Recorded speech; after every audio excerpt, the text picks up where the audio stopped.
नहीं सुना गया है। ना जाने कितने लोग वहां आए होंगे। अगर इस पीड़ा से, इस दर्द से आप परिचित हैं तो जरूर आइए। 11 फरवरी को 11 बजे डीएम कार्यालय हाजीपुर में अपना आवेदन लेकर हर व्यक्ति जी और एक आवेदन लिखकर अपनी समस्या, मेरा समस्या नहीं, मैं अपने बाल बच्चों के लिए नहीं लड़ रहा हूं। अगर आपके पास नाला नहीं है घर के सामने, पानी का जल जमाव होता है, रोड टूटा हुआ है, आवास लायक आप हैं, आपको आवास नहीं दिया जा रहा है, राशन कार्ड में आपका नाम जुड़ना चाहिए, अगर नहीं जुड़ रहा है, आप डीएम साहब को एक लेटर लिखिए, जिला पदाधिकारी महोदय को एक लेटर लिखिए और 11 तारीख को हम लोग 11 फरवरी को 11 बजे दिन में हम भी अपना आवेदन लेके आएंगे और आप सब आवेदन लेके आइए।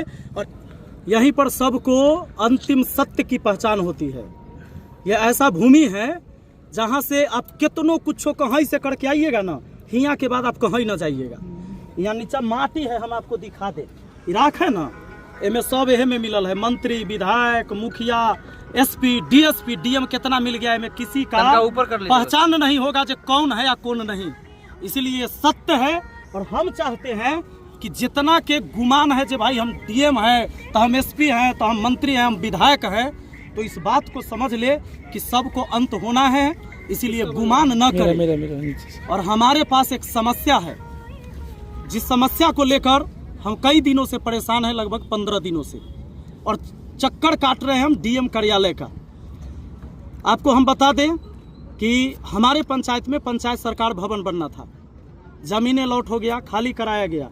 उसके बाद डीएम साहब को ऊपर से आदेश आया और उन्होंने वर्क ऑर्डर मिलने के बाद काम को रोक दिया। और आज जो पंचायत सरकार भवन बनने का एक सपना है जो पंचायत के विकास के लिए, उसको रोक दिया गया। मैं चिट्ठी लेकर डीएम कार्यालय पहुंचा, हमारा आवेदन नहीं लिया गया डीएम कार्यालय में। तो मैं यही कहना चाहूंगा कि एक जनप्रतिनिधि का अगर एक लेटर नहीं लिया जा रहा है तो आम व्यक्ति का कौन लेटर लेता है। पूरे पंचायत से लेकर ब्लॉक स्तर से लेकर जिला तक हर चीज में भ्रष्टाचार है। राशन कार्ड में पैसा नहीं है तो राशन कार्ड में नाम नहीं बनेगा, नहीं राशन कार्ड बनबे नहीं करेगा। जातीय आवासीय के लिए पैसा नहीं दीजिएगा तो बनबे नहीं करेगा। आवास में पैसा नहीं दीजिएगा, आवास मिलबे नहीं करेगा। शौचालय में कमीशन नहीं दीजिएगा तो मिलबे नहीं करेगा। तो ये सिस्टम बना हुआ है। इस सिस्टम के प्रति हम आए थे एक आवेदन लिखकर मिलने के लिए डीएम साहब से। डीएम साहब पहले से ही तैयार थे कि आदमी सारा समस्या लेकर आएगा, पहले ही हमको भगा दिए। बोले क्या तू कौन है? हम बताए कि सर हम विपिन कुमार मुखिया हुए सलाह पंचायत के। तो क्या हुआ, क्या बात है? हमने कहा उनको कि भाई हम पंचायत सरकार भवन निर्माण होना था, उसके संबंध में बात करना है। तो भाई कैसा तुम आदमी हो, तुम जमीन ऐसे देते हो जहां विरोध होता है? अरे तो जमीन किसी ने जबरदस्ती कब्जा कर रखा है। डीएम साहब, मैं आपसे पूछना चाहता हूं, अगर किसी ने कब्जा कर रखा है तो विरोध करेगा ही। उसको हटाने का पावर किसके पास है? क्या एक मुखिया बंदूक लेकर खाली करवाएगा? अगर वर्क ऑर्डर आपने दिया था, इसका मतलब जमीन जायज था, सरकारी जमीन थी। अगर सरकारी जमीन में आपने काम शुरू करवाया तो पहले जायज था, अब बंद करवा दिया, तब वो नाजायज है कि नहीं है? तो पहले आप जायज थे ऑर्डर देते टाइम कि रोकते टाइम आप जायज हैं, ये बताइए। तो ये सवाल है हमारा डीएम साहब से। और डीएम साहब अब तो देखते हैं 11 फरवरी को हम मिलने फिर दोबारा जाएंगे, क्योंकि अभी तक हमारा आवेदन तो लिया गया नहीं है। हम तो वापस लेके आ गए, वो आवेदन लेकर हम घुमाई चलते हैं और डेली वीडियो बनाकर बताते हैं।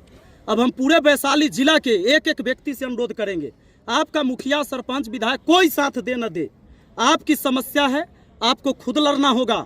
यह भगत सिंह दोबारा पैदा नहीं होगा। आपके घर में, हर घर में भगत सिंह है।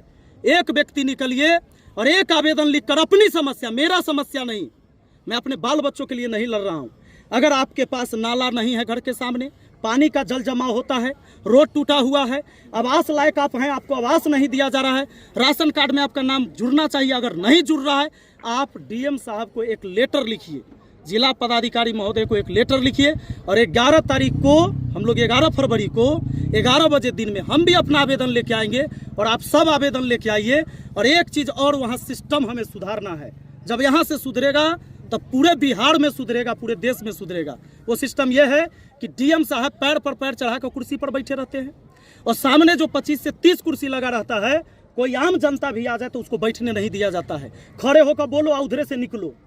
अरे लोकतांत्रिक देश है जहां जनता मालिक होता है। You are a public servant mister DM.